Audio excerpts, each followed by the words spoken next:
ظالم بھائی۔ ایک زمانے کی بات ہے، ایک چھوٹے سے گاؤں میں ظالم بھائی نام کا ایک شخص رہتا تھا۔ اس کا نام بے رحمی اور جبر کے ساتھ منسلک تھا۔ وہ ایک امیر آدمی تھا جو ایک بڑے گھر میں رہتا تھا۔ اس کے گھر نوکر چاکر تھے اور کئی کاروبار اس کے پاس تھے جن سے وہ خوب دولت کماتا تھا۔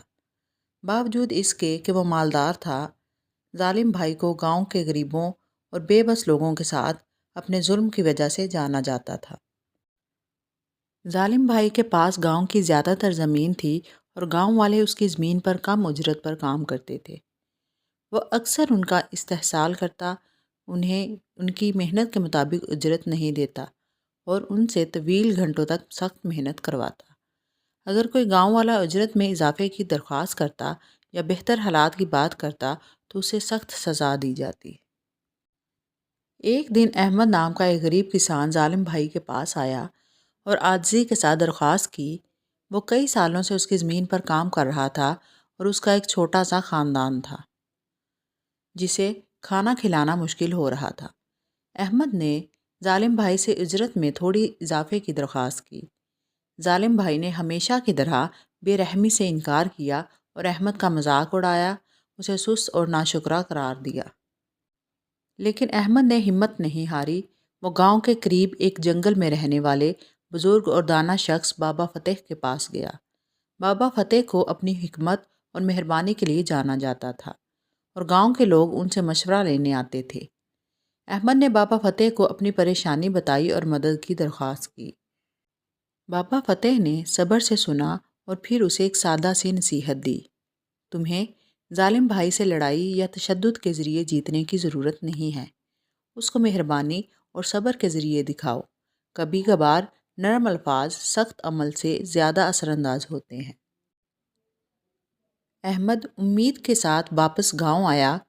اگلے دن اس نے ظالم بھائی سے جھگڑا کرنے کی بجائے اسے آہستگی سے کہا، ظالم بھائی، میں جانتا ہوں کہ آپ طاقتور آدمی ہیں اور میں آپ کو کسی پریشانی میں نہیں ڈالنا چاہتا، لیکن میں صرف اتنی درخواست کرتا ہوں کہ میری اجرت میں تھوڑی سی اضافہ کیجیے تاکہ میں اپنے خاندان کو بہتر طریقے سے پال سکوں۔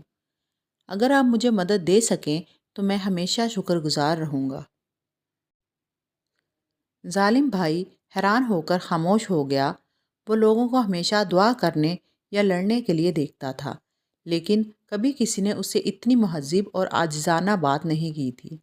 کچھ لمحوں تک وہ خاموش رہا، پھر ہنستے ہوئے کہا، میں تمہاری مدد کیوں کروں؟ تم تو بس ایک غریب آدمی ہو۔ لیکن احمد نے احترام اور سکون کے ساتھ بات کرنا جاری رکھا۔ میں زیادہ نہیں مانگتا، بس تھوڑی سی مدد تاکہ میں آپ کے لیے بہتر کام کر سکوں۔ ظالم بھائی دل میں کچھ سوچنے لگا۔ وہ اس بات پر چونکا، کتنی عجیب بات ہے کہ یہ آدمی جو کچھ نہیں رکھتا اتنی عاجزی اور احترام سے درخواست کر رہا ہے۔ شاید میں نے اپنے طریقوں میں بہت سختی کر رکھی ہے۔ وقت کے ساتھ ظالم بھائی نے گاؤں میں تبدیلی محسوس کی۔ لوگ زیادہ عزت دینے لگے، زیادہ امید رکھتے تھے اور ان کی محنت میں اضافہ ہو گیا تھا۔ ماحول اب خوف کا نہیں بلکہ باہمی احترام کا تھا۔ احمد کی مہربانی نے نہ صرف اس کی اپنی حالت بہتر کی بلکہ دوسروں کو بھی اپنی حرکتوں پر غور کرنے پر مجبور کیا۔ چند ماہ بعد ظالم بھائی میں بھی تبدیلی آنا شروع ہوئی۔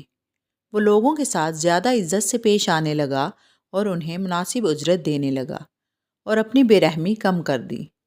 وہ اب صرف ایک مالدار آدمی نہیں بلکہ ایک ایسا شخص بن چکا تھا جس نے انسانیت اور مہربانی کا سبق سیکھا تھا۔ گاؤں والوں نے اس تبدیلی کو محسوس کیا اور ظالم بھائی کی عزت کرنے لگے۔ احمد نے کبھی بھی اپنے لیے کچھ زیادہ نہیں مانگا اور وہ ایک سادہ عاجز زندگی گزارنے لگا۔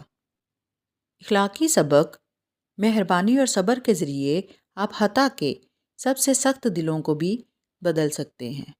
غصے یا تشدد کی بجائے ہمیں احترام اور عاجزی سے بات کرنی چاہیے۔